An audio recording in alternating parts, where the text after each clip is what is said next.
कसरत से, इनकी सोचों को छू, इनकी जानों को छू, इनकी सोचों को छू,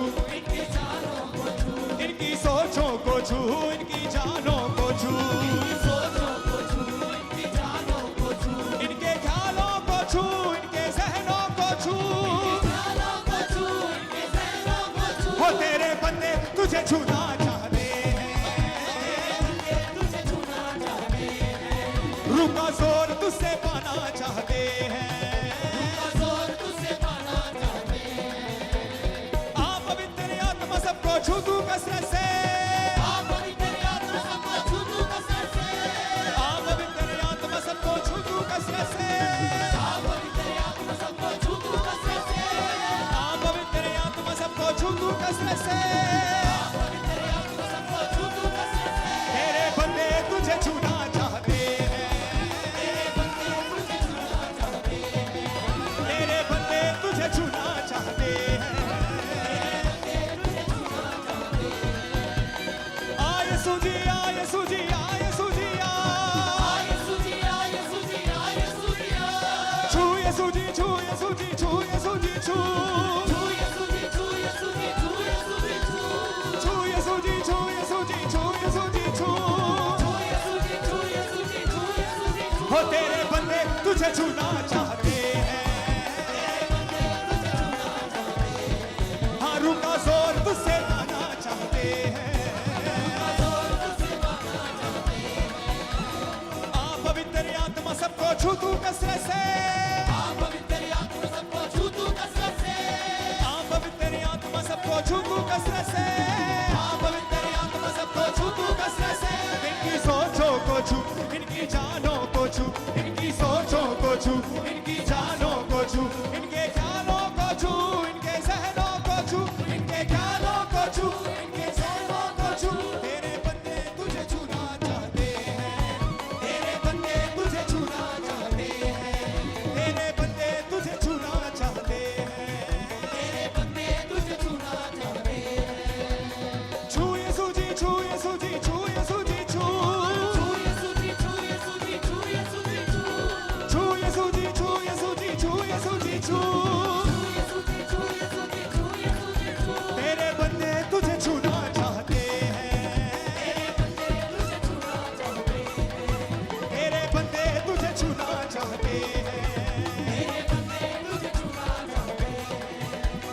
आ खुदा बने आ खुदा बने आ खुदा बने आ खुदा बने आ खुदा बने आ खुदा बने आ खुदा बने आ खुदा बने आ खुदा बने आ खुदा बने आ खुदा बने आ खुदा बने आ। हाँ तेरे बंदे तुझे छूना चाहते हैं, तेरे बंदे तुझे छूना चाहते हैं, हो तेरे बंदे तुझे छूना चाहते हैं, तेरे बंदे तुझे छूना चाहते हैं, तेरे बंदे तुझे छूना चाहते हैं, तेरे बंदे तुझे छूना चाहते हैं।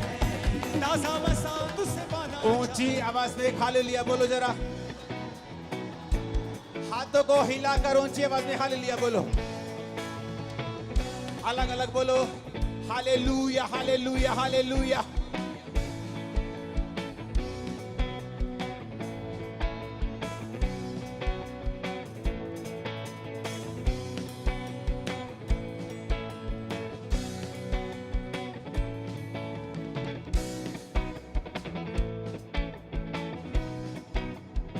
अपने हाथों को उठाओ सब जन। सबसे पहले अपने देश के लिए प्रार्थना करते, अपने हाथों को उठाओ, अपने देश के झंडे को अपनी आत्मा में उठाएंगे।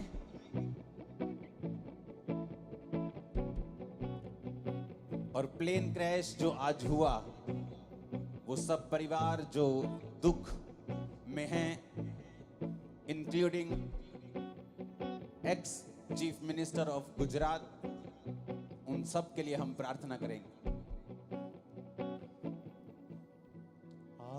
पवित्र आत्मा सबको छू तो कसरत से, पवित्र आत्मा सबको छू तो कसरत से मेरा देश तुझे छूना चाहता है। मेरा देश तुझे छूना चाहता है। एक अच्छा मसीही अच्छा सिटीजन भी होता है। आप जिस भी देश से मुझे देख रहे हैं, अपने देश के झंडे को हाथों में पकड़ ले, अगर हाथ में नहीं तो आत्मा में उसे उठा लें। आ पवित्र आत्मा छू तू कसरत से मेरे देश को छू तू ले। आ पवित्र आत्मा मेरे देश को छू तू ले। मेरा देश तुझे छूना चाहता। खुदावंद, जिन लोगों ने अपनी जिंदगी को गंवाया है, उनके परिवारों को तेरे हाथों में सौंपते हैं। तेरी मर्सी, तेरे पीस, तेरी दया को चाहते हैं। वचन में लिखा है कि जब इसहाक की माता का देहांत हुआ तो तूने उसे एक औरत दी, एक शादी की और उसकी बीवी उसे दी और उसको शांति दी। मेरे पिता, तू ही है जो वैक्यूम को भर सकता है, तू ही है जो दुखों को सुखों में बदल सकता है। हम प्रार्थना करते हैं खुदाबंद, उन सब परिवारों के लिए प्रार्थना करते हैं, एक्ससीएम के परिवार के लिए प्रार्थना करते हैं खुदाबंद, अपने देश के लिए प्रार्थना करते हैं खुदाबंद, अपनी आर्मी के लिए, अपनी पुलिस के लिए खुदाबंद।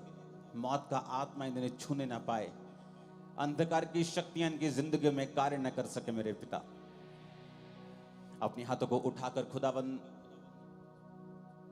का वचन कहता है कि जब तुम मेरे वचन के खिलाफ चलोगे तो वो तुम्हें एक ऐसी आत्मा देगा कि तुम झूठ पर यकीन करने लगोगे, और उसके बाद वो झूठ तुम्हें नाश करता रहेगा, तुम्हारे फाइनेंस का, तुम्हारी लाइफ का, तुम्हारी जिंदगी का, तुम्हारी मैरिड लाइफ का। अपने हाथों को उठा के अपने पिता से जो स्वर्ग में आपकी प्रार्थना को सुनता है उससे कहें, पिता आज मैं तौबा करता हूं, अपनी चालाकियों को छोड़ देता हूं और अपने कानों को खोलता हूं आपके वचनों को सुनने के लिए। आज मुझे आप छुएं।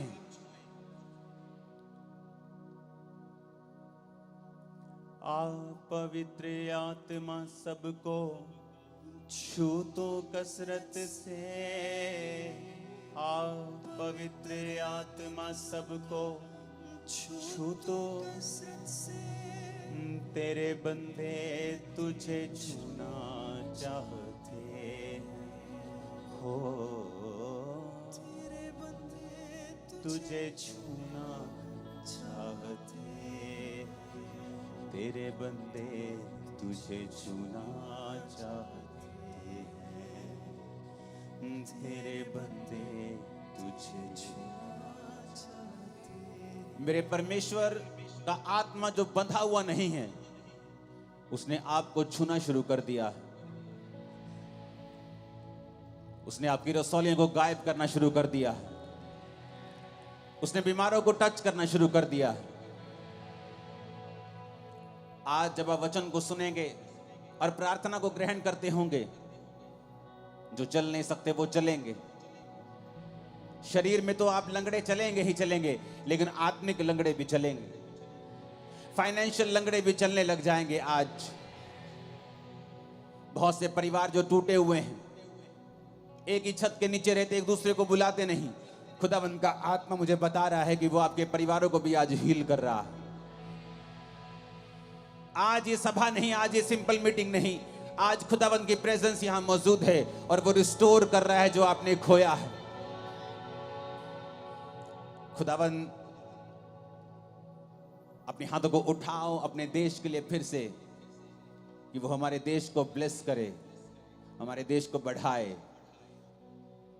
पॉलिटिशियंस को बुद्धि दे, उन्हें बचा के रखे, अंधकार की शक्तियां उनके लाइफ्स में काम ना कर सकें। प्रभु यीशु के नाम में हम मांगते हैं। अपने हाथों को उठा लेंगे अपने लिए, क्योंकि वचन कहता है कि अगर तुम परमेश्वर से दूर हो तो वो ऐसी आत्माएं तुम्हें भेजेगा कि तुम झूठ का यकीन करने लगो। खुदा से मांगो, परमेश्वर मैं ऐसा ना रहूं कि मैं इंसान का यकीन करने लग जाऊं, झूठ का यकीन करने लग जाऊं, शैतान का यकीन करने लग जाऊं, जो दुनिया कहती है उसका यकीन करने लग जाऊं। मैं उसी का यकीन करूं जो तू कहता है। इसलिए आज मैं तौबा करता हूं। हाथों को उठा के अपनी हर गलती, हर गुनाह की माफी को मांगेंगे। ये खुदावन, जो मैंने गलती गुनाह किए, जो नशे किए, जो नशे करते हैं प्रभु, में आके भी अपने हाथों को उठा के माफी मांगे। आपने अपने शरीर को खराब किया है, जो पवित्र आत्मा का रहने का घर है। आपने चुगली की, आपने निंदाएं की हैं। आप खुदा के घर से वफादार नहीं रहे। वे विचार, चोरियां, चालाकियां,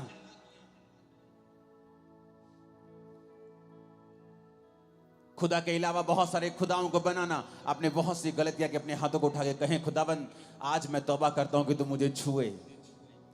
मैं झूठ का यकीन ना करूं खुदावन आज से, ताकि तेरा ही आत्मा मेरी अगुवाई करे। कोई झूठ मेरी अगुवाई ना कर सके, कोई नॉलेज मेरी अगुवाई नहीं, बल्कि तेरी स्पिरिचुअल नॉलेज मेरी अगुवाई कर सके। ऐसा हो सकता है जब मैं तेरे साथ वफादार रहूं। तो अपने हाथों को उठा के कहें, खुदावन आज से मैं तेरे साथ वफादार रहने का वायदा करता हूं। आज से मैं तेरे साथ वफादार रहने का वायदा करती हूं। बहनें बोले ऊंची आवाज में, अपने लहू से मुझे धो दे परमेश्वर। हाँ, पवित्र आत्मा सबको छू तू कसरत से। पवित्र आत्मा सबको छू तू कसरत से। तेरे बंदे तुझे छूना चाहते हो, तेरे बंदे तुझे छूना चाहते हैं। खुदावन, तेरा आत्मा आज इन लाखों लोगों को छुए, इनके परिवारों को छुए। आज यीशु मसीह के नाम से मैं इनकी लाइफ्स के ऊपर रेस्टोरेशन की प्रोफेसी करता हूं। जो टूटा हुआ है आज से बनना शुरू हो यीशु के नाम में। जब मरा हुआ है वो यीशु मसीह के नाम से जीवित हो जाए। जो गिरा हुआ है वो यीशु मसीह के नाम से उठ जाए। जो बीमार है यीशु मसीह के नाम से वो चंगा हो जाए। जो गरीबी के श्राप के नीचे है यीशु मसीह के सामर्थ्य नाम में श्राप टूट जाए। आज जो शैतान के आत्मा के इन्फ्लुएंस के नीचे हैं, दुष्ट आत्मा जिनके अंदर खेलता है, मैं श्रापित करता हूं इस दुष्ट आत्मा को और घोषणा करता हूं भविष्यवाणी करते हुए, आज से यीशु मसीह का आत्मा तेरे ऊपर छाया करेगा और शैतान निकल जाएगा। आज उसका कोई अधिकार नहीं तेरे जीवन के ऊपर। और मैं उसको हुक्म देता हूं यीशु के नाम में, वो तुम्हारे शरीर को छोड़ दे और निकल जाए सदा के लिए यीशु मसीह के सामर्थी नाम में।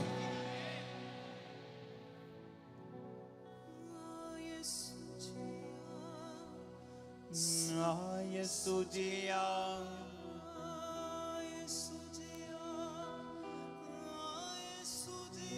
अपने घुटनों के भार बैठकर अपने दोनों हाथों को उठा लो। याद रखो, अगर तुम खुदा के साथ वफादार नहीं हो तो तुम झूठ पर यकीन करने लगोगे, और यह बड़ी डेंजरस बात है। तुम ऐसी बातों में यकीन करोगे जहां तुम्हारा नुकसान होगा। तुम ऐसी बातों की ओर चल पड़ोगे जो आगे चल के तुम्हें दुखी करेंगी। इसलिए तो परमेश्वर ने कहा है कि मुझसे अलग होकर तुम कुछ नहीं कर सकते। बोलो ऊंची आवाज में, जितनी ताकत है गले में और पेट में, बोलो खुदावन आज से मैं वही करूं जो तू चाहता है।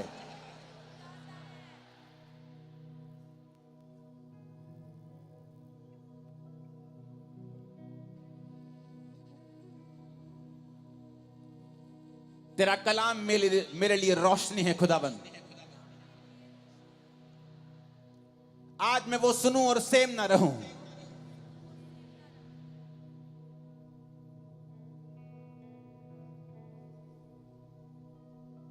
अपने हाथों को उठाओ, या इसको जगा दो या बंद कर दो। ओके, एक चीज करना, बस ऐसा मत करो, चला दो उसको, कोई बात नहीं। तेरा कलाम,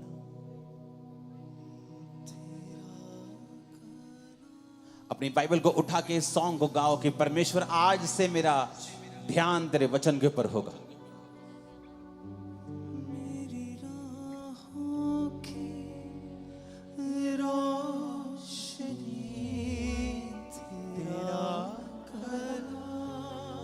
सब कलीसिया गाएगी।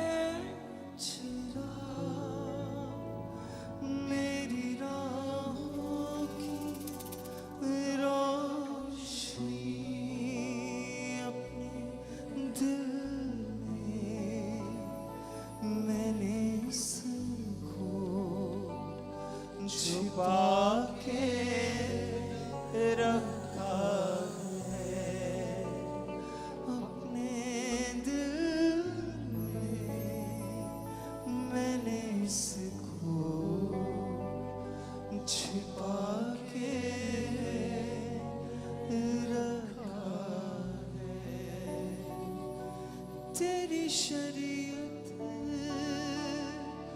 कभी भूलूंगा, तेरे कानून से ना भटकूंगा। तेरी शरीयत कभी ना भूलूंगा, तेरे कानून से ना भटकूंगा। अपनी तालीम दे मुझे, ऐसी मेरी खुशी। अपनी तालीम दे मुझे, ऐसी मेरी खुशी। अपने दिल में मैंने इसको छिपा के रखा है। प्रभु यीशु मसीह के सामर्थी नाम में हम मांगते हैं, आमीन। जितनी खुशी है ना उस हिसाब से बोलना।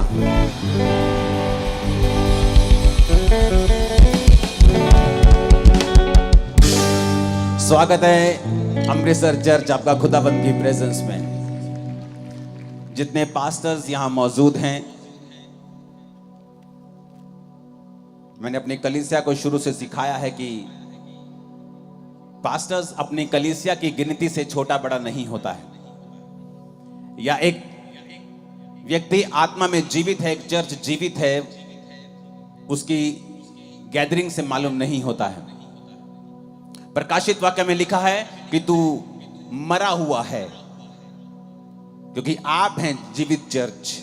लोग बोलते जीवित चर्च, मुर्दा चर्च भी होता है। प्रकाशित वाक्य में लिखा है तू मरा हुआ है, और तू ही है जो खुदा का एड्रेस है। या तो तू जीवित होगा या मरा हुआ होगा। मैं जिस कलीसिया से आया हूं वहां 35 लोग हुआ करते थे, लेकिन वो जीवित कलीसिया थी। जिस पास्टर ने मुझे बैप्टिज्म दिया है उसके चर्च में 60-65 लोग से ज्यादा लोग नहीं आते थे, लेकिन वो जीवित चर्च थी। तो आज जितने पास्टर्स यहां मौजूद हैं, पूरी कलीसिया उनका स्वागत करेगी, और अब मैं आपका वेलकम करता हूं यहां पर खुदाबंद की प्रेजेंस में। और खुदाबंद आपको और आदर दे, आपको और इज्जत दे, और आपकी सेवकाई को बढ़ाए।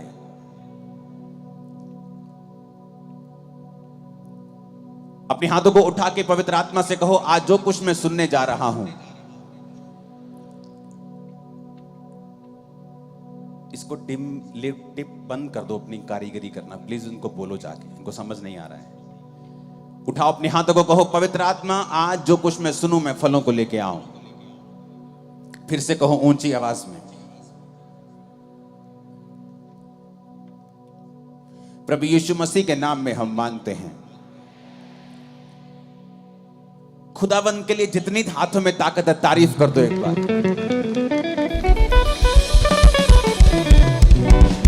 जब अमृतसर में अंदर मीटिंग हुआ करती थी शहर में, तो मैंने अपनी टीम को बताया था कि तुम्हें जल्दी जगहें चेंज करनी पड़ेगी, क्योंकि जितने लोग मैं आत्मा में आने वाली मीटिंग्स में देख रहा हूं उतने शहर के अंदर कभी नहीं आएंगे। आज वही हुआ। आप शहर से कहीं दूर हैं, कहीं बड़ा पंडाल है उससे जो अमृतसर में अंदर रंजीत एवेन्यू में होता था।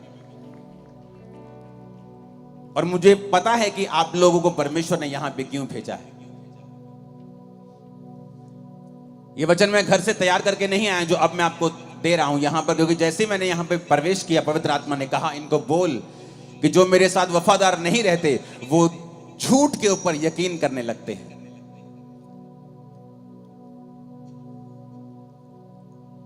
फिर आप कहेंगे कि मैंने पक्का पता सी मैं बिजनेस से कामयाब होना, पर मैं होया नहीं, क्योंकि मैं 15 लोगों को देखिया ये बिजनेस से कामयाब होए, इन्होंने यही काम किया सी, पर मैं कामयाब नहीं होया।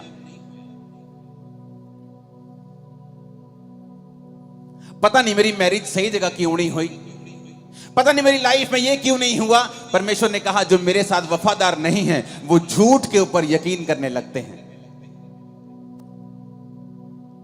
ऐसा परमेश्वर नहीं चाहता है। एक बाप नहीं चाहता उसका बच्चा गलत दिशा की ओर जाए और बाद में दुख भोगे। लेकिन परमेश्वर के वचन में यह लिखा है कि जब परमेश्वर ने आदम और हवा को बनाया तो परमेश्वर ने कहा आदम और हवा मेरे साथ संगति करेंगे, और मैं आदम और हवा के लिए सारी ब्लेसिंग्स को बना चुका हूं। मैंने अदन का बाग बनाया, मैंने आदम के लिए पक्षी सब कुछ बनाया, आदम को लास्ट में बना के वीआईपी की तरह उस बाग में रख दिया। अब आदम तुम मेरा पीछा करेगा, तुम मेरी संगति करेगा, और मैं सारे सुख जो तेरे लिए ही बनाए गए हैं मैं वो तुझे दे दूंगा। कहीं कभी आपको ऐसा महसूस नहीं हुआ कि ये सारे सुख परमेश्वर ने एक्चुअली में आदम और हवा के लिए बनाए थे? लेकिन आज उन्हीं सुखों के पीछे दुनिया पागल हुई फिरती है, चाहती है कि परमेश्वर मुझे ये सुख दे, लेकिन उनको मिलते नहीं। जब बनाए आप लोगों के लिए गए हैं, जब बनाए आदम के लिए गए हैं, तो फिर मिलते क्यों नहीं? क्योंकि परमेश्वर ने जब सुखों को बनाया तो एक कंडीशन लगाई थी कि जब तक आदम मेरे पीछे रहेगा, वो मेरी आराधना करेगा, वो मेरा पीछा करेगा, मेरी बंदगी करेगा, तब तक सारे सुख इसके पीछे रहेंगे। और जब आदम अपना मुंह मेरी ओर फेर लेगा, अपनी पीठ मेरी ओर कर देगा और सुखों की ओर भागने लगेगा, सुखों को बोला गया कि आदम को कभी मत मिलना, क्योंकि ये श्राप परमेश्वर ने पहले ही कह दिया था। परमेश्वर ने कहा जो मुझ पे यकीन नहीं करते और मुझसे भागते हैं, फिर वो झूठ के ऊपर यकीन करने लगते हैं। फिर एक दिन उस बिजनेस का कोलैप्स होना लाजमी है, उस मैरिज का कोलैप्स होना लाजमी है, उस घर का कोलैप्स होना, गिरना लाजमी है, दुखों का आना फिर लाजमी है, क्योंकि हमने परमेश्वर की ओर जो फेस करना था अपनी पीठ परमेश्वर की ओर कर ली है और परमेश्वर से विमुख हो गए हैं। अरे हमें तो रोज परमेश्वर की संगति करने के लिए बनाया गया है, लेकिन हम संडे भी खुदाबंद के घर में नहीं जा पा रहे हैं। हमें हफ्ते में 2 दिन जाना ऐसा लगता है कि नहीं, ये तो बिब्लिकली नहीं है हफ्ते में 2 दिन चर्च जाना। संडे जाके भी कुछ लोग एहसान करते हैं और कुछ लोग संडे भी नहीं जाते हैं। जिस आदम को रोज परमेश्वर की संगति में रहने के लिए बनाया गया, वो आदम परमेश्वर से विमुख होकर बाकी वो सारे काम कर रहा है उन्हीं सुखों को पाने के लिए जो परमेश्वर ने आप लोगों के लिए ही बनाए हैं, लेकिन वो आपको मिल नहीं रहे। कहीं तो कमी है, कहीं तो मिसिंग पॉइंट है। कितने तक कुंडी हैगी पंजाबी च कहते कि जो मेरे लिए बनाया गया है वो मुझे ही मिल नहीं रहा है।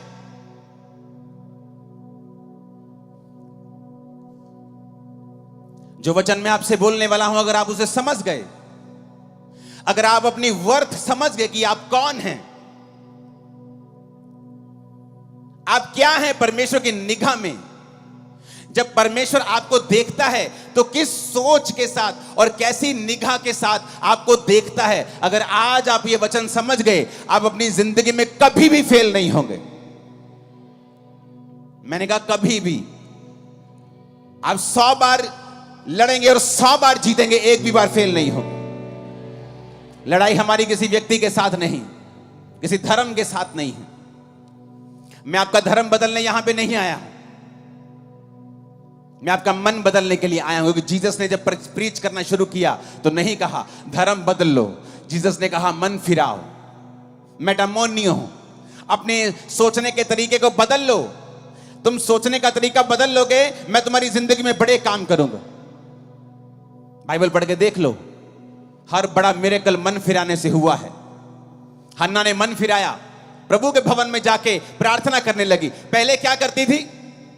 रोती थी, हस्बैंड से लड़ती थी, दूसरी पत्नी के बच्चे हैं, मेरे को क्यों नहीं है, मैं खाना नहीं खाऊंगी। घर में कलेश होता था, ड्रामास होते थे,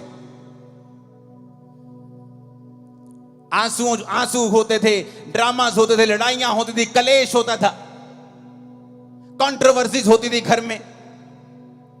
और एक दिन हन्ना ने सोच लिया कि मैं अब परमेश्वर के सामने जाऊंगी, और जाकर प्रभु के सामने अपने दिल को खोल दिया और प्रभु से कहा, प्रभु अगर तू मुझे बेटा दे तो मैं तेरी महिमा के लिए उसे दे दूंगी। और प्रभु ने उसकी कोख को खोला, क्योंकि अब वो परमेश्वर के लिए जीना सीख गई थी। अब उसे मालूम होने लगा था कि मेरा जीने का मकसद सिर्फ बच्चे पैदा करना नहीं है, बल्कि यह भी देखना है कि प्रभु को क्या चाहिए, परमेश्वर के राज्य में किस चीज की जरूरत है। क्योंकि उस समय प्रभु को एक नबी चाहिए था, लेकिन किसी का आत्मा खुला नहीं हुआ था। तो परमेश्वर ने हन्ना की कोख को बंद कर दिया कि जब तक तू मेरी आवाज को सुनेगी नहीं आत्मा में, और इस संसार में बिजी रहेगी, मैं भी तेरी कोख को बंद करके रखूंगा। बाइबल में कहीं नहीं लिखा है हन्ना की कोख को शैतान ने बंद किया हुआ था। वचन में लिखा है हन्ना की कोख को यहोवा ने बंद करके रखा था। और जब वो यहोवा के सामने जाके प्रार्थना करती है, उसकी कोख को यहोवा ही खोलता है। कई बार आप सोचते हैं क्योंकि आपके रिश्तेदार ने आपकी हेल्प नहीं की, इसलिए आप जिंदगी में अभी तक वहां नहीं पहुंचे। आप सोचते हैं क्योंकि आप शायद अच्छी जाति से नहीं हैं, इसलिए आपके पास जमीन जायदाद नहीं है। आप एक अमीर परिवार में नहीं जन्मे हैं, इसीलिए आप बरकत में नहीं हैं। ये सब शैतानी एक्सक्यूजेस हैं आपकी लाइफ में। हन्ना जब तक ऐसा ही सोचती रही, लड़ती रही, कुड़ती रही, आंसू बहाती रही, उसके आंसू कुछ नहीं कर पाए, कुड़ना कुछ नहीं कर पाया, लड़ना कुछ नहीं कर पाया, जब तक कि वो परमेश्वर की ओर मुड़ नहीं गई। फिर वही पति था, वही गर्भ था, वही घर था, और एक नहीं, उसके बाद कई बच्चे परमेश्वर ने उसे दिए। आज जो वचन आप सुनने वाले हो ना, ये आपको एक बरकत नहीं देगा, ये बरकतों के रास्ते खोल देगा आपकी लाइफ में। लेकिन आपको यह समझना पड़ेगा, मैं कौन हूं, आप कौन हैं। जब परमेश्वर आपको देखता है तो वो किस निगाह से आपको देखता है। क्योंकि जब आप मेरी ओर देख रहे हैं, आपको लगता है कि मैं स्पेशल इंसान हूं, क्योंकि मैं प्रचार कर रहा हूं, मेरे पास लाखों करोड़ों लोग हैं। ऐसा नहीं है, मैं भी आपके जैसा ही हूं, लेकिन मैंने एक काम किया है जो शायद अभी आप कुछ कर रहे होंगे, कुछ नहीं कर रहे होंगे, कुछ करने वाले होंगे। वो काम क्या है, ये समझना कि जब प्रभु मुझे देखता है तो वो कैसे देखता है, मेरी वर्थ क्या है, परमेश्वर मेरे बारे में क्या सोचता है।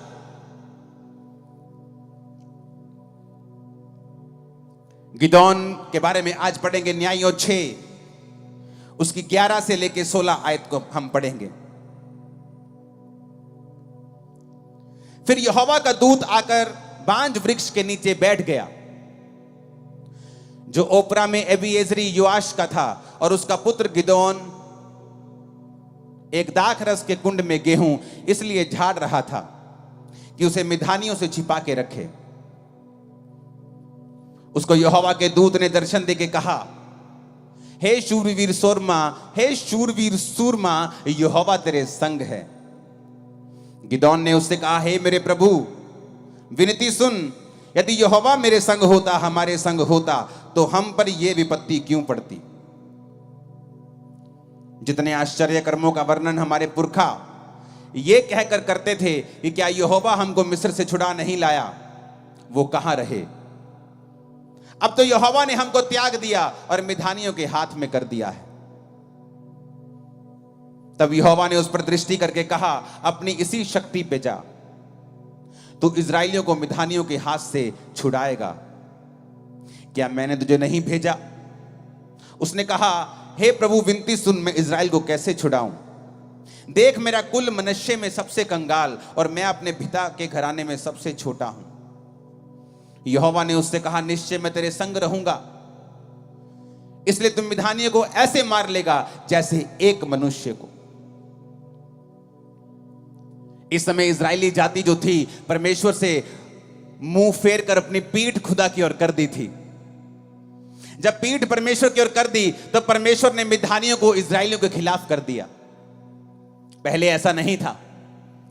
ये सारे मिधानी, ये सारे लोग इजराइल से दब कर रहते थे, लेकिन जब तक वो खुदा के साथ रहते थे इजरायली, खुदा उनको जीत देता था।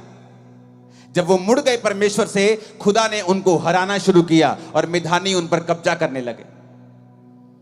परमेश्वर एक व्यक्ति के पास गया और गिदोन को कहा कि जा और तू उन्हें मिधानियों के हाथ से इजरायलियों को छुड़ाएगा। कहता, प्रभु मैं कैसे छुड़ा सकता हूं। मेरा कुल, मेरा परिवार है ना, जो हमारे रिश्तेदारों में सबसे कंगाल है। हमें लोग सबसे बाद में बुलाते हैं शादी के ऊपर। मेन इंपॉर्टेंट काम पे तो हमें बुलाते भी नहीं है जी, हमें पूछते भी नहीं है।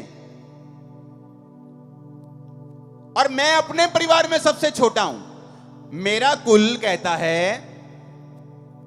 कहता मेरा कुल मनुष्य में सबसे कंगाल है, हम सबसे गिरे हुए हैं।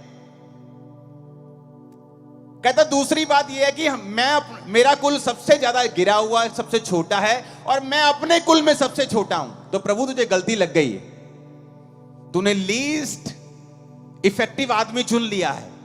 तूने ऐसा आदमी चुन लिया है जो सबसे कम खतरनाक है, सबसे कम इफेक्टिव है, जो बिल्कुल गया गुजरा है, जो रैंद खूंद है। कहता तूने वो चुन लिया है।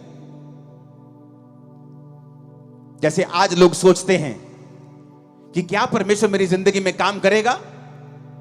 मैं तो एक छोटी जाति से आता हूं, मैं तो एक छोटे परिवार से आता हूं, मैं तो गरीब परिवार से आता हूं, मैं तो बीमार शरीर से आती हूं, मैं तो बांझ शरीर से आती हूं, मैं तो गरीब और बिल्कुल छोटे परिवार से आता हूं, मैं तो 3,000 रुपए महीने की जॉब करती हूं। क्या परमेश्वर मेरी लाइफ में ऐसा काम करेगा।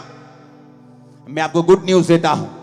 मेरा यहोवा परमेश्वर जो 4,000 साल पहले ऐसी बातें करता था, जो 5,000 साल पहले ऐसी बातें करता था, फिर जीसस के समय वो ऐसी बातें करता था, पौलुस के समय कहता था कि मैंने तुच्छों को, मैंने गरीबों को, मैंने बीमारों को चुन लिया है, वो आज भी ऐसी ही बातें करता है। और वो तुम्हें चुनना चाहता है और तुम्हें ऊंचा करना चाहता है। आमीन, ऊंचे वाला चाहिए चर्च। वो आज भी ऐसा ही है। गुड न्यूज यही है, वो आज भी ऐसा ही है। वो तुम्हारे फाइनेंस की कंडीशन को चेंज करना चाहता है, तुम्हारे परिवार की स्थिति को बदलना चाहता है।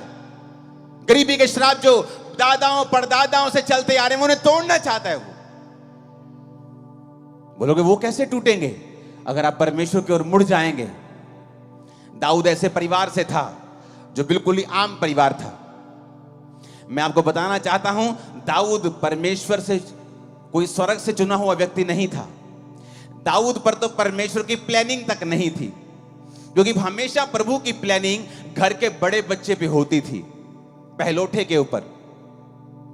तो जब शमूएल नबी दाऊद के घर में मसा करने के लिए गया, एक बच्चे को, यिशै को, दाऊद के भाइयों के घर में गया, यिशै के घर में गया, तो उसने बड़े बेटे को आते हुए देखा। परमेश्वर ने कहा, मैंने इसे नहीं चुना, मैंने इसे अयोग्य करार दिया है। यानी प्रभु की प्लानिंग उसके ऊपर थी, पर वो अयोग्य करार दे दिया गया, क्योंकि वो परमेश्वर के वचन पर वफादार नहीं रहा।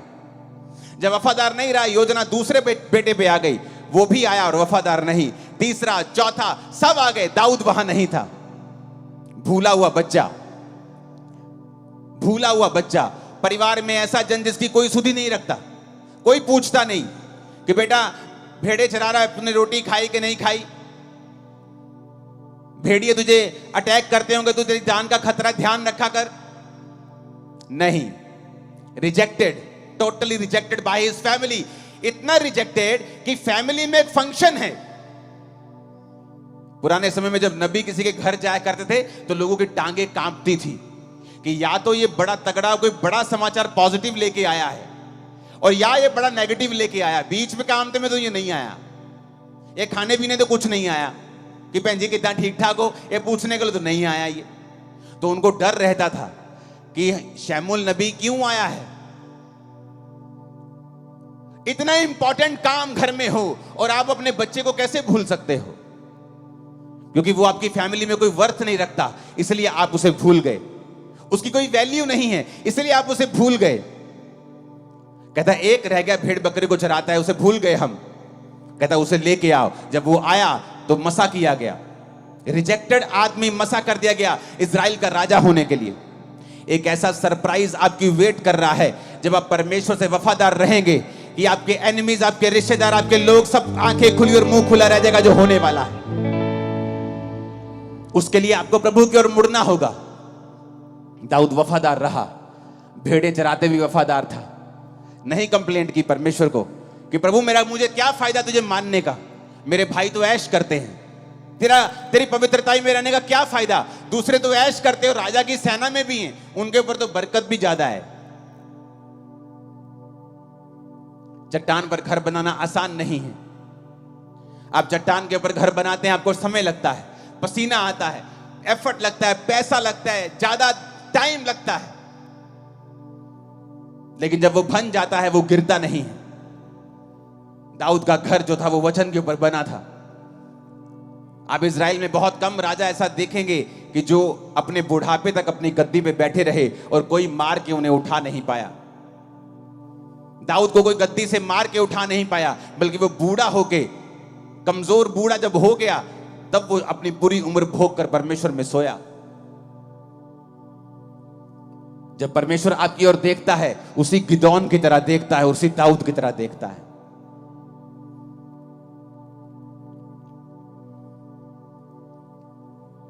जब मेंटली अपसेट के अटैक होते थे और दुष्ट आत्मा मेरे पे जब अटैक करती थी तो कोई दवाई काम नहीं आती थी, कोई काउंसलिंग साइकेट्रिस्ट की काम नहीं आती थी।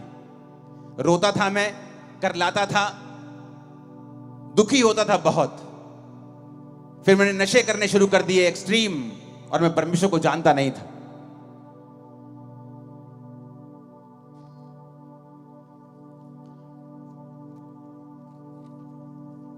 कुछ नहीं मालूम था परमेश्वर के बारे में।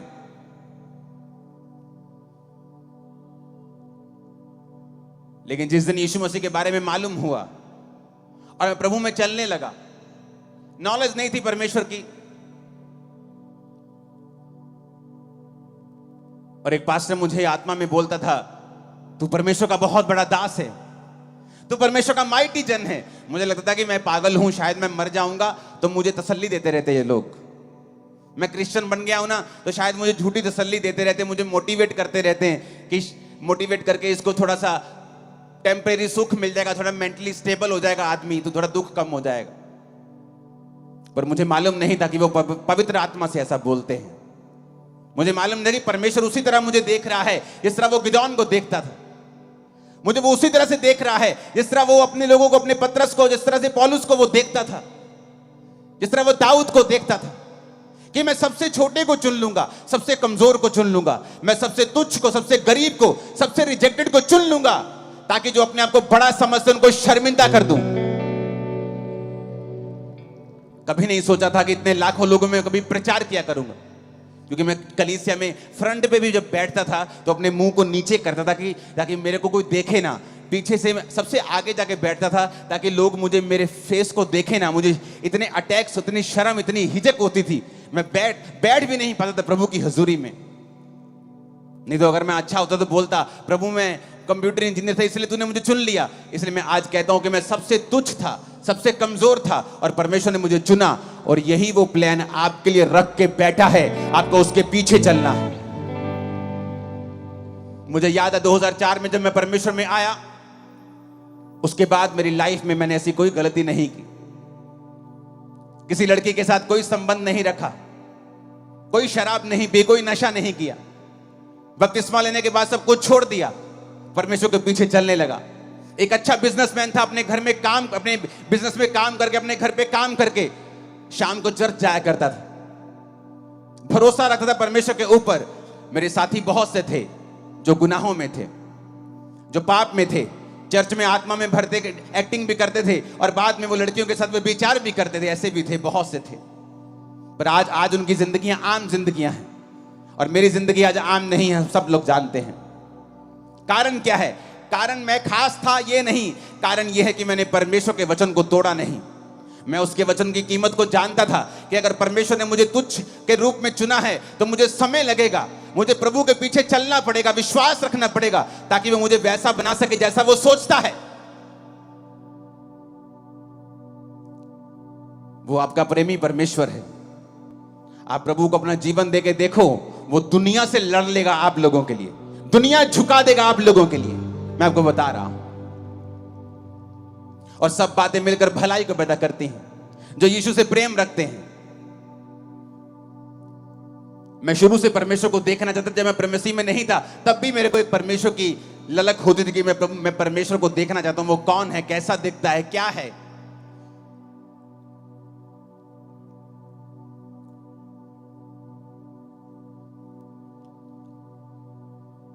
मैं अपनी पढ़ाई में बहुत तेज होता था, बहुत सी क्लासेस मैंने जंप की हैं और मैंने जल्दी जल्दी अपनी उम्र से पहले क्लासेस पूरी करके बहुत यंग एज में मैं कॉलेज चला गया था। मुझे याद है जब मैं अपनी स्कूल की पढ़ाई को मैंने पूरा किया तो बहुत से दोस्त थे मेरे पास आके बोले कि हम एक एंट्रेंस टेस्ट देंगे, जहां पर इंजीनियर की सीट मिल जाती है, हम एंट्रेंस टेस्ट देंगे। मैंने कहा ठीक है, मैं भी दूंगा। मालूम नहीं था, कोई गाइड करने वाला नहीं था, ये क्या करना है, ठीक है इंजीनियर बन जाते हैं, चलो ठीक है। हम सब तैयारी करने लग गए। मेरे सब दोस्त, हम सब अपने दोस्त की दुकान के ऊपर शाम को इकट्ठा होते थे स्कूल के बाद, जब स्कूल खत्म हो गया, कि हम इस एंट्रेंस टेस्ट की तैयारी करेंगे और इंजीनियरिंग में हम प्रवेश करेंगे। तो एक दिन जब मैं अपने दोस्त की दुकान के ऊपर था तो उसके पिताजी ने मुझे बुलाया और उसके पिताजी ने मुझसे कहा, बेटा तू जानता है कि बड़े कॉम्पिटिटिव एग्जाम है ये, बहुत कम लोगों का नंबर लगता है इसमें, बड़ी कंपटीशन है आजकल, तो बेटा तू अपने घर में तैयारी किया कर। क्योंकि जो मेरा दोस्त था उसका बड़ा भाई उस कॉम्पिटिटिव एग्जाम को एक बार दे चुका था, उसका क्लियर नहीं हुआ था और वो मेरी भी तैयारी करवाता था। तो मुझे कभी गुस्सा नहीं लगा, शुरू से मेरी आदत ये थी, मुझे मालूम था कि जो खुदाबंद मेरे साथ परमेश्वर करेगा वो अच्छा ही करेगा। मैंने कहा ठीक है अंकल कोई बात नहीं। मैं अपने घर पे जाकर तैयारी करने लगा। ऐसा कोई मेरे मन में, मैं इनको बताऊंगा, मैं इनको दिखाऊं, मेरे मन में ऐसा कभी नहीं आता, शुरू से ही नहीं ऐसा। मेरा मन ना तो क्रिश्चियनिटी के पहले था ना बाद में, तो बिल्कुल ही नहीं। पहले कई बातों में मैं फिर करता था, लेकिन क्रिश्चियनिटी में आने के बाद अगर आप फिर भी ऐसे हैं तो आपको डिलीवरेंस की जरूरत होती है। हमने कुछ महीने एग्जाम की तैयारी की और उसके बाद जब रिजल्ट आया तो मेरे दोस्तों ने कहा रिजल्ट आ गया, रिजल्ट आ गया। मैं कितने है रिजल्ट? अखबार में आता था रिजल्ट उस समय, कहते अखबार से आ गया रिजल्ट। अखबार लेके आए, हम एक धार्मिक स्थान के ऊपर बैठे थे।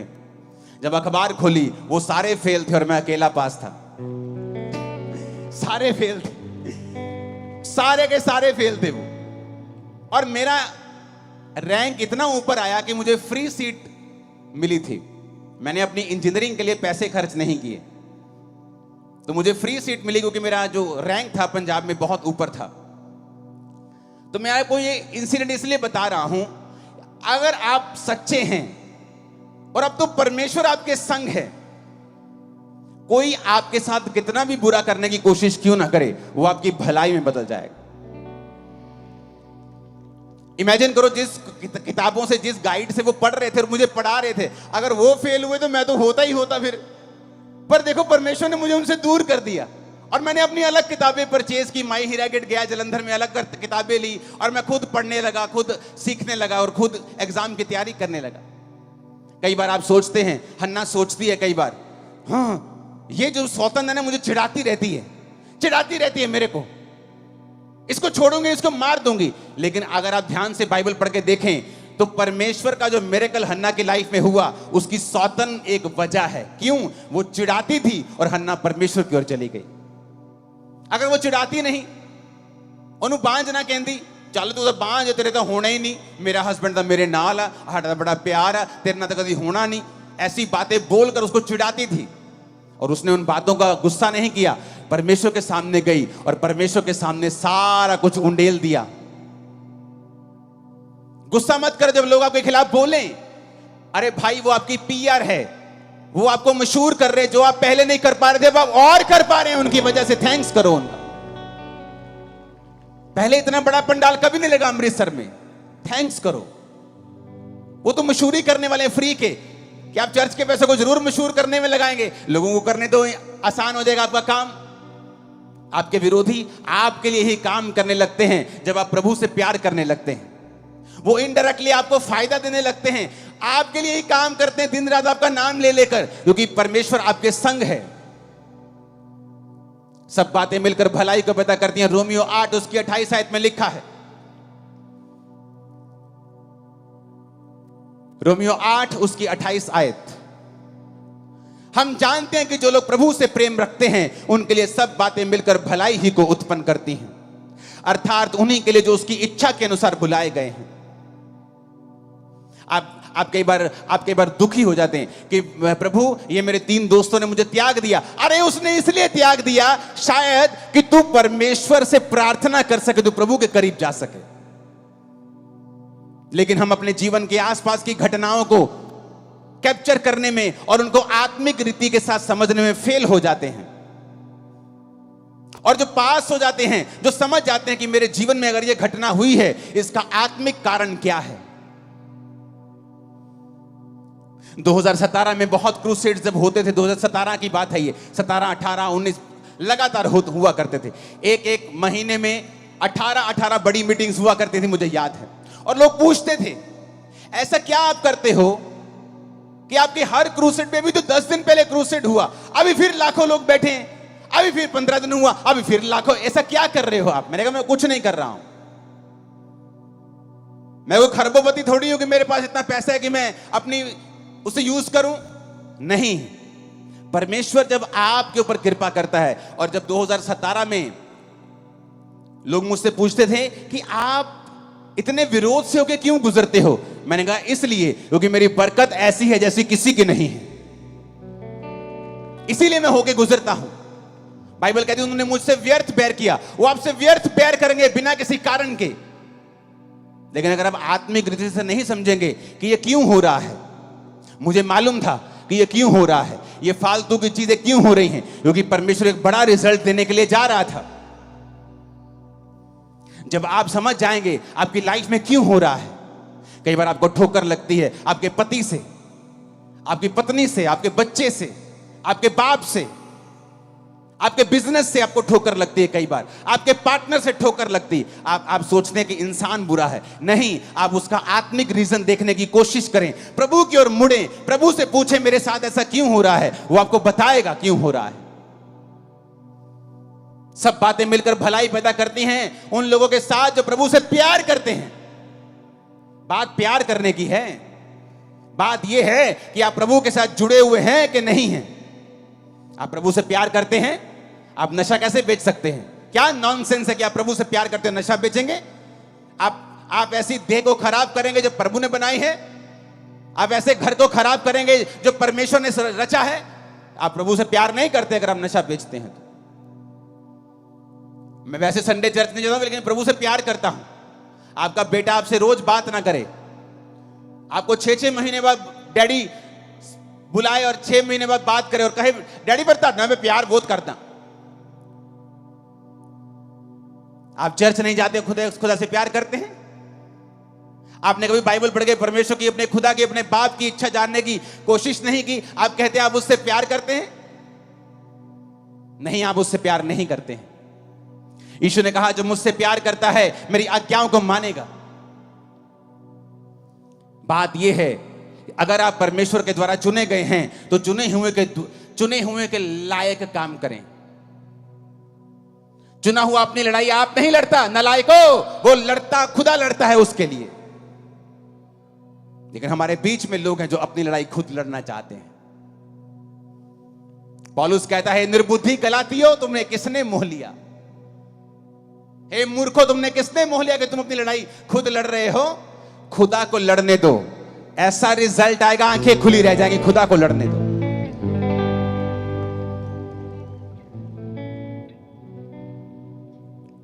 मैं जानता हूं कि परमेश्वर आपसे प्यार करता है।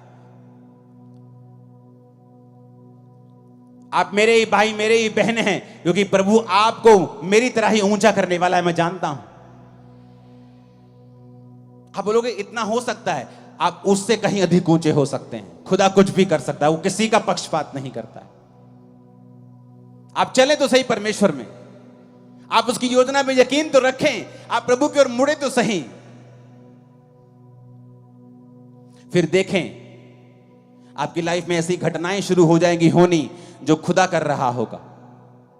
हर एक घटना आपकी मनपसंद की नहीं होगी, लेकिन आप खुदा से अगर प्यार करते हैं, वो आपको बेनिफिट देके जाएगी, आपका भला करके जाएगी। सब बातें मिलकर भलाई को पैदा करती है। सब बातें, सब अपने पड़ोसी को बोलो, सब बातें ऊंची आवाज में।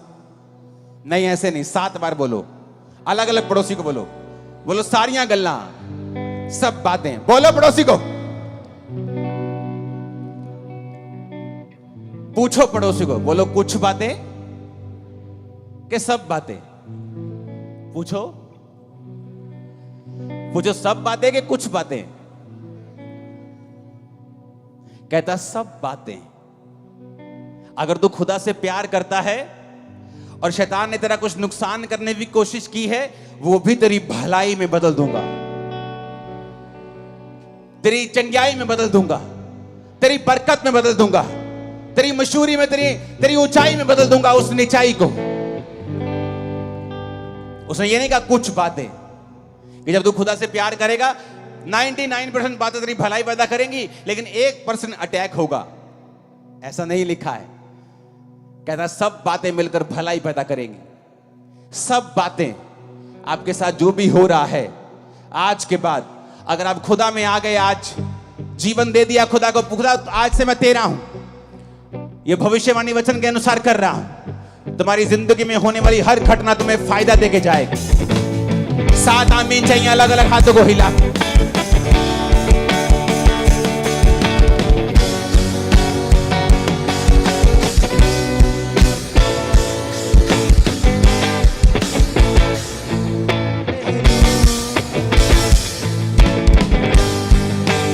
फिर से आमीन बोलो, हाथों को उठा के फिर से 7 बार।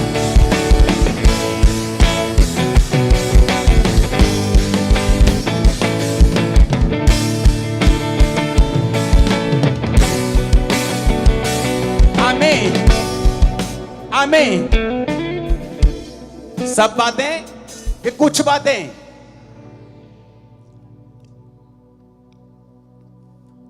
मुझे सुनना नहीं, सब बातें कि कुछ बातें? नहीं, पीछे तक बोलो, आधा किलोमीटर तक। सब बातें कि कुछ बातें? नहीं, फिर से बोलो, सब बातें कि कुछ बातें? यही है गुड न्यूज खुदाबंद की, कि तुम्हारी पीठ के ऊपर कोई टांग मारेगा ये सोच के कि इसको गिराते हैं, तुम्हारा कुप निकल जाएगा और तुम और ऊंचे हो जाओ। कुपड़े दे लत मारी दे कुपड़ा हो गया सीधा, ते कानून खुदावन सीधा करन जा रहे यीशु मसीह दे सामर्थी नाम दे विच। मैं क्या कुपड़े दे लत मारी कुपड़ा हो गया सीधा, हुण तुसीं सीधे होने वाले हो यीशु मसीह दे सामर्थी नाम दे विच। आमीन। खड़कन वाला चाहिए शैतान दे कन्ना च। मैं क्या कुपड़े दे लत मारी कुपड़ा हो गया सीधा, खुदावन तुहानू सीधा करन जा रहा परमेश्वर यीशु दे नाम दे विच। मैं भविष्यवाणी करदा हां। कंडीशन एक ही है, क्या मैं खुदा से प्यार करता हूं कि नहीं? मैं छोटा हूं, मेरा कुल छोटा है, मेरा परिवार छोटा है, मेरा फलाना, मैं पढ़ा लिखा नहीं हूं, मैं गोरा नहीं हूं, मैं ऊंचा नहीं हूं, मैं लंबा नहीं हूं, मैं छोटा, मैं इधर से उधर से, सब नॉनसेंस है। आप खुदा की महिमा के अनुसार उसकी सब रूप में बनाए गए हैं। आप आम इंसान नहीं है, आप बेस्ट हो, आप अपना बेस्ट वर्जन हो जो खुदा ने बना। आपको शैतान ने नहीं बनाया, मैं आपको बता रहा हूं।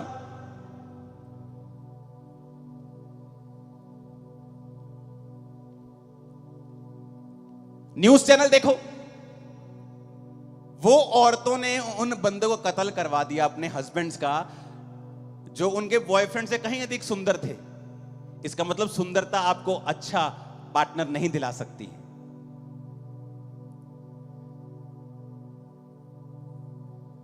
कौन दिला सकता है?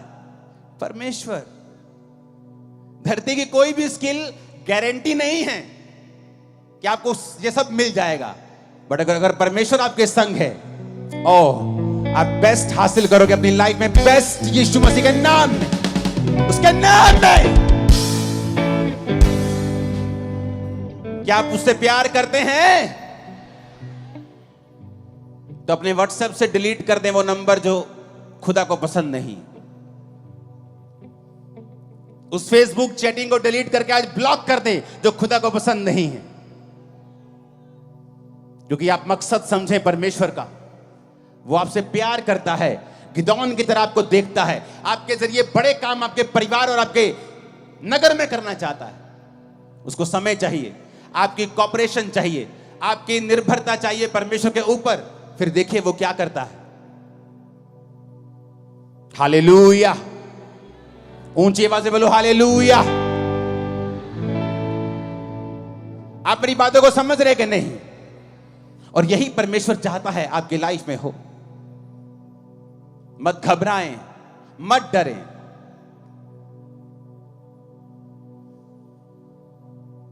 अब आपके साथ वैसा नहीं होगा। अगर आप मसीह में अपना जीवन दे देंगे ना, अब आपके साथ वैसा नहीं होगा जैसा मसीह में ना होने से पहले आपके साथ हुआ करता था, और आपको नुकसान हुआ करता था, आपकी बेइज्जती हुआ करती थी। अब ऐसा नहीं होगा। क्यों? वचन में लिखा है। वचन में लिखा है। कहां लिखा है? मैं आपको बताता हूं कहां लिखा है।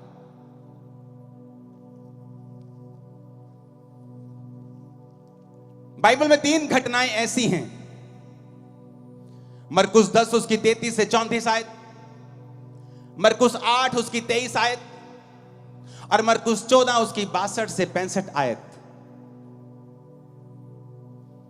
जहां पर परमेश्वर ने मरकुस 10 उसकी 33-34 में कहा है, देखो हम यरूशलेम को जाते हैं, और मनुष्य का पुत्र प्रधान याजकों और शास्त्रियों के हाथ पकड़वाया जाएगा। वे उसको घात के योग्य ठहराएंगे और अन्य जातियों के हाथ में सौंपेंगे। वे उसको ठट्ठों में उड़ाएंगे और उस पर थूकेंगे और कोड़े मारेंगे और उसे घात करेंगे, और 3 दिन के बाद वो जी उठेगा। यीशु ने कहा, यानी मैं जाऊंगा तो मुझे वो ठट्ठों में उड़ाएंगे, मेरा मजाक उड़ाएंगे, मुझ पे थूकेंगे। मरकुस 8 उसकी 23 में लिखा, उसने अंधे का हाथ पकड़ गांव के बाहर ले जाकर उसकी आंखों में थूक कर उस पर हाथ रखे और उससे पूछा, क्या तू कुछ देखता है?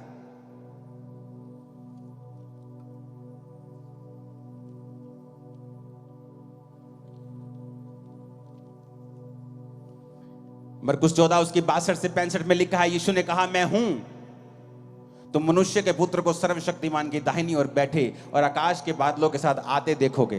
तब महायाजकों ने अपने वस्त्र फाड़कर कहा, अब हमें गवाहों का क्या प्रयोजन, हमने निंदा सुनी है। 65 में लिखा, तो कोई उस पर थूकने, कोई उसका मुंह ढाकने और कोई मुक्के मार के कहने लगा, भविष्यवाणी कर।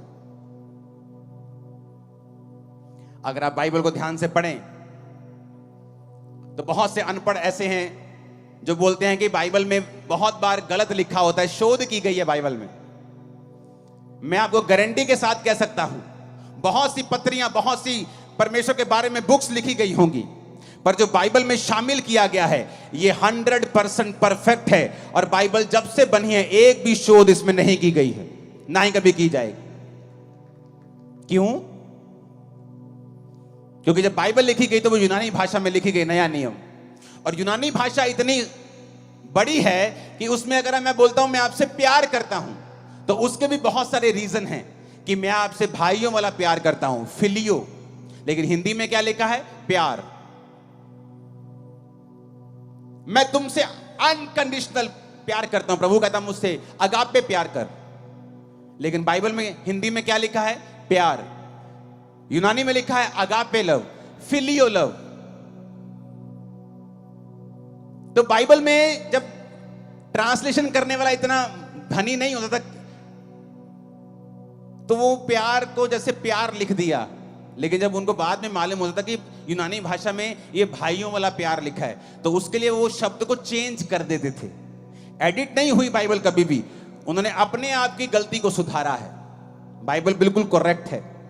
यहां पर 3 बार परमेश्वर के ऊपर थूकने का जिक्र आया, और तीनों बार अलग अलग इंसिडेंट है। एक बार परमेश्वर ने उसकी आंखों में थूका, दूसरी बार प्रभु ने खुद अपने मुंह से कहा मरकुस 8:23 में कि वो मुझ पर थूकेंगे, और तीसरी बार जब वो महायाजकों के सामने था तो लिखा कोई उसको थूकने लगा और कोई उसको थप्पड़ मारकर कहने लगा कि भविष्यवाणी कर, तुझे किसने मारा।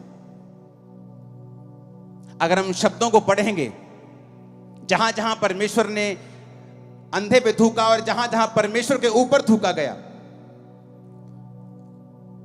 तो जहां परमेश्वर ने कहा कि वो मुझ पर थूकेंगे, वो है यूनानी भाषा का शब्द M2O, जिसका मतलब है टू स्पिट एट, यानी किसी के ऊपर थूकना। जब परमेश्वर ने यह कहा कि मैंने अंधे को थूका और उससे उस पर हाथ रखे, उसका मतलब है पटुओ। EM हट गया, सिर्फ एक ही शब्द है। अगर गलत होता तो दोनों गलत होते, दो जगह गलती कैसे हो सकती? एक का मतलब है पटुओ, एक का मतलब M2O। M2O का मतलब किसी पे थूकना, पटुओ का मतलब थूकना।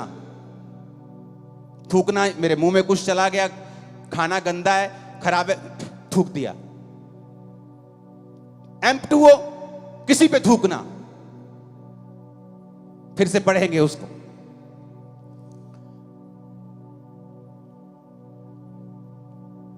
परमेश्वर ने कहा वो मुझ पे थूकेंगे, M2O, थू। पता है क्यों? यहूदी ट्रेडिशन था एक, कि जब किसी यहूदी को लगता था कि ये आदमी एक मॉकरी है, ये आदमी परमेश्वर से, ये पापी है, इसको प्रभु की लानत पड़ी है, तो वो उस पर थूकते थे। ये उनका ट्रेडिशन था, थूकते थे उस पे। बहुत सारे आप पुराने नियम में देखोगे तो लोगों जो पापी थे उन पे थूकते थे, पापियों के ऊपर थूक देते थे। थूकना मतलब धिक्कार है तेरे ऊपर, तो उसका मतलब है M2O, थूकना, फोर्सफुली किसी के ऊपर, टू स्पिट एट। लेकिन जब जीसस ने थूका एक व्यक्ति के ऊपर, तो वो है पटुओ, 44वां शब्द, इसका मतलब है टू स्पिट, थूकना। जैसे मुंह में कुछ गलत चला गया, हम थूक देते हैं। किताब का पन्ना करते हैं तो थूक थूक के लगा के करते हैं, इसका मतलब है पटुओ। तो एक ही शब्द है बाइबल में। आप जानते हैं कि जब परमेश्वर उस अंधे के पास आया तो उसको थूक कर चंगा क्यों किया? क्योंकि सारी उम्र लोग यही सोचते थे, और चेले भी यही सोचते थे कि परमेश्वर इसने पाप किया कि इसके घराने ने पाप किया कि ये अंधा, यानी उनके मन में था कि he is a definitely big Sinner, ये बड़ा कोई तगड़ा पापी है, या ये या इसके मां बाप। तो जब भी वो उसके सामने से निकलते थे, अंधे के सामने से, उसको क्या करते थे? वो थूकते थे। कौन सा थूकना? जो जीसस पे थूका गया, M2O, to spit at, to spit at, थू, लानती, थू, थूक के जाते थे। आप जानते जब वो अंधा परमेश्वर के सामने आया तो अंधे को थूक डलवाने की आदत पड़ चुकी थी, उसको बेइज्जती की, उसको मालूम था कि यहूदी उस पर थूकते हैं, क्योंकि यहूदी ये समझते थे कि या तो ये पापी है या इसके मां बाप पापी हैं। तो जब वो परमेश्वर के सामने आया तो प्रभु ने क्यों उस पर थूका? क्योंकि प्रभु ने कहा लोगों ने तुझ पे थूका, तेरी बेइज्जती की, मैं इसी थूक से तुझे चंगा करूंगा, मैं इसी थूक से तुझे हील करूंगा। आप सोचते हैं कई बार, आप जब प्रभु में नहीं होते, आपके रिश्तेदार आते हैं जो अमीर होते हैं, आपकी बेइज्जती करते हैं। आपका दोस्त जो थोड़ा प्रभावी होता है, आपकी बेइज्जती करता है।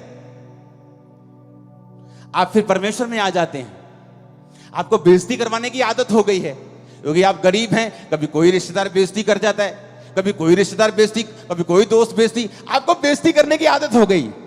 जब वो जीसस आपकी लाइफ में आते हैं तो आप घबरा जाते हैं। आपको लगता है कि मैं मसीह में आऊंगा, मेरी फिर बेइज्जती हो जाएगी, लोग मुझे फिर बुरा बोलेंगे। जीसस ने कहा वो थूक जो लोग तुझ पे मारते थे तेरी बेइज्जती के लिए थी, मेरी तेरी हीलिंग के लिए है। वो बेइज्जती जो तेरे रिश्तेदार तेरी करते थे तेरी बेइज्जती के लिए थी, लेकिन अब जो तू मेरे राज्य के लिए सहेगा वो तेरी ऊंचाई में जाने के लिए होगी, तेरी चंगियाई के लिए होगी, तेरी बरकत के लिए होगी। हालेलुया। फर्क है, फर्क है, फर्क है, फर्क है, फर्क है, जमीन आसमान का फर्क है। वो थूक जो बेइज्जती करने के थूक लानती थूक। जब वो अंधा परमेश्वर के सामने आया तो परमेश्वर ने जब थूका उसे निकाल लिया, फिर होगी बेइज्जती। प्रभु ने कहा बेइज्जती नहीं होगी बेटा, उनकी थूक तेरे को लानत देती थी, मेरी तुझे चंगा करेगी। पहले बेइज्जती होती थी तो बेइज्जती होती थी, अब यीशु मसीह के नाम के कारण जब होगी तो इज्जत बढ़ेगी 1000 गुना। लोग तुम्हारी एक टांग खींच के तुम्हें 10 फुट नीचे करना चाहेंगे और खुदा तुम्हें 1000 फुट उन्हीं के सामने ऊंचा कर देगा और शर्मिंदा करेगा तेरे सारे विरोधियों को। उसने कहा अलग है, फर्क है, फर्क है। मैंने कहा M2O टू स्पिट एट। इसने पाप किया होगा, थू कर दो। इसके बाप दादों ने पाप किया होगा, उसको आदत थी थूकवाने की। इसीलिए जब जीसस को पकड़ के रखा गया था तो लिखा उस पर थूका गया। क्यों? क्योंकि यह ट्रेडिशन था, उनको आदत थी पापियों के ऊपर थूकने की। यहां तक कि चेले भी यही समझते थे कि इसने पाप किया है। प्रभु ने कहा नहीं, ना इसने पाप किया ना इसके घराने ने पाप किया, कुछ इसलिए अंधे जन्मे कि मेरे काम प्रकट हो। फर्क है। There is a huge difference, very huge. मसीह के कारण बेइज्जती होगी तो वो बेइज्जती मत करना उसको,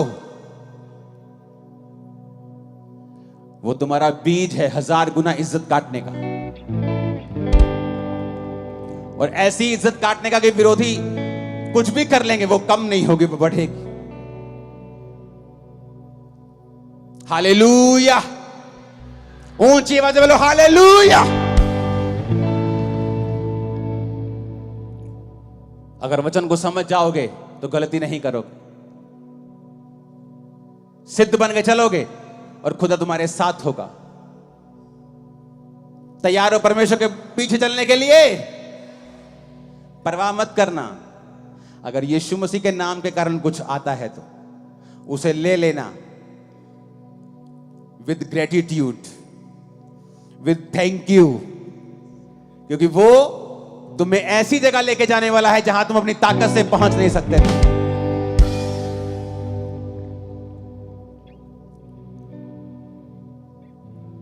प्रभु के पीछे चलने के लिए अगर तैयार हो तो तुम्हारी जिंदगी बदलने के लिए तैयार है।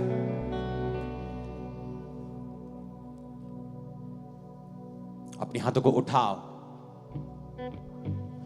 आज जितने गुनाह अब तक किए हैं उनकी माफी मांग लो। वायदा करो उसके घर में रहोगे, संडे संडे उसकी इबादत करने जाओगे, रोज घर में बैठ के प्रार्थना और बाइबल पढ़ोगे।